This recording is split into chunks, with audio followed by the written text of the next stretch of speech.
এক গ্রামে থাকে দু ভাই, ঝিনুক আর মলয়। দুজনেই চাষাবাদ করে কোনো মতে সংসার চালায়।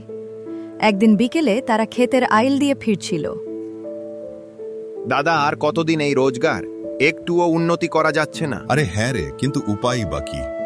এই খেটে খাওয়া ছাড়া আমাদের হাতে আর কিছুই নেই। মনে হয় না দাদা, আজকে আকাশটা কেমন অদ্ভুত লাগছে দেখলে? কাল বৈশাখীর গন্ধ পাচ্ছি মনে হয়। হঠাৎ আকাশ কালো হয়ে গেল, বিজলি চমকালো, আর তাদের সামনে মাঠে একটা নীল আলোতে জ্বলজ্বর করা গোলাপ গাছ ভেসে উঠল। দাদা দেখো, ওটা কি? এ আবার কেমন গাছ? মনে হচ্ছে জাদুর মতো। চলো কাছে যাই। ওরা এগোতেই গাছটা নরম কণ্ঠে কথা বলল। তোমরা ভয় পেও না, আমি সাধারণ কোনো গাছ নই, জাদুর গোলাপ গাছ। দেখেছিস ঝিনুক, আজকাল গাছও কথা বলে। আমার একটা ইচ্ছা আছে, যে আমাকে যত্ন করবে তাকে আমি উপহার দেব, কিন্তু লোভ করলে শাস্তিও পাবেই। আমরা লোভ করব না। কি চাইতে পারি? যা সত্যিই তোমার জীবনে দরকার, শুধু একটাই চাইতে পারবে। ঝিনুক ভাবল একটা বড় ক্ষেত বা টাকা চাইবে, কিন্তু হঠাৎ দূরে দেখতে পেল একজন মেয়েকে। বৃষ্টিতে আটকে পড়েছে, ছাতা নেই, ভিজে কাঁপছে। ওকে রক্ষা করা এখন জরুরি।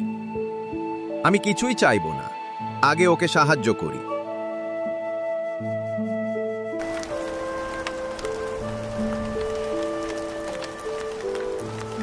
আমি তৃষা। হঠাৎ বৃষ্টি নামায় রাস্তা হারিয়ে ফেলেছিলাম। ভয় নেই, আমাদের বাড়ি কাছে। গোলাপ গাছ ওদের দিকে তাকিয়ে হেসে উঠল।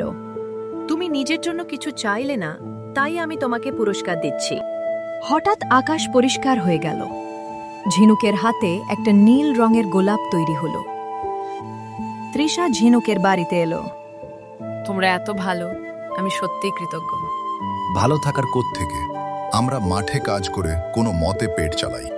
তৃষা নীল গোলাপটা দেখে বলল, এটা এত আলাদা, এটা তোমাদের ঘরে সুখ আনবে। রাতের খাবার শেষে তৃষা বলল, কাল সকালে শহরে যাব, কিন্তু প্রতিশ্রুতি দাও আমাদের দেখা আবার হবে।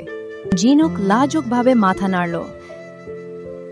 পরের দিন সকালে গ্রামে খবর ছড়িয়ে গেল, ঝিনুকদের ঘরে নাকি জাদুর গাছ এসেছে। এটা শুনে পাশের বাড়ির লোক বন্নি আর তার স্ত্রী কঙ্কনা লোভে পড়ল। জাদুর গাছ থাকলে তোরা আর গরিব থাকবে কেন? দেখো, আজ রাতে ওই নীল গোলাপটা চুরি করে আনবো।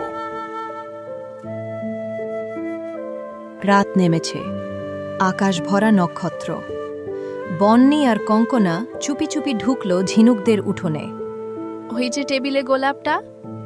শিগগির নাও, কেউ দেখে ফেললে বিপদ। ওরা গোলাপটা হাতে নিতেই গাছের কণ্ঠ ভেসে এলো, লোভের পথ অন্ধকারে নিয়ে যায়, আমি আগেই সতর্ক করেছিলাম। হঠাৎ তাদের শরীর জ্বলে উঠল। তারা ভয়ে চিৎকার করে দৌড়ে পালালো, কিন্তু গোলাপ আবার ঝিনুকের ঘরে ফিরে এলো। পরদিন সকালে তৃষা আবার ফিরে এলো। গোলাপটা কোথায়? আজ রাতে অদ্ভুত ঘটনা ঘটেছে, কেউ চুরি করতে এসেছিল। তৃষা গোলাপটা হাতে নিয়ে বলল, জানো, আমার মা বলতেন যে ফুল ভালোবাসা থেকে জন্মায়, তাকে কেউ চুরি করতে পারে না। ঠিক তাই, হাসি খুশি মনই প্রকৃত জাদু। তাই ঝিনুক, এবার তুমি চাইলে কিছু চাইতে পারো। ঝিনুক সাহস করে বলল, আমি শুধু চাই তৃষা যেন আমাদের জীবনে থাকে। তুমি কি আমাকে? হ্যাঁ, আমি তোমাকে ভালোবেসে ফেলেছি।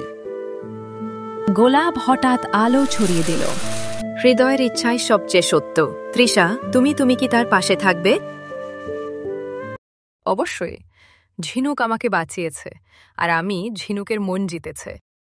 কয়েক মাস পর তৃষা ঝিনুকের বিয়ে হলো। মলয়ের সংসারও ভালো চলতে লাগল।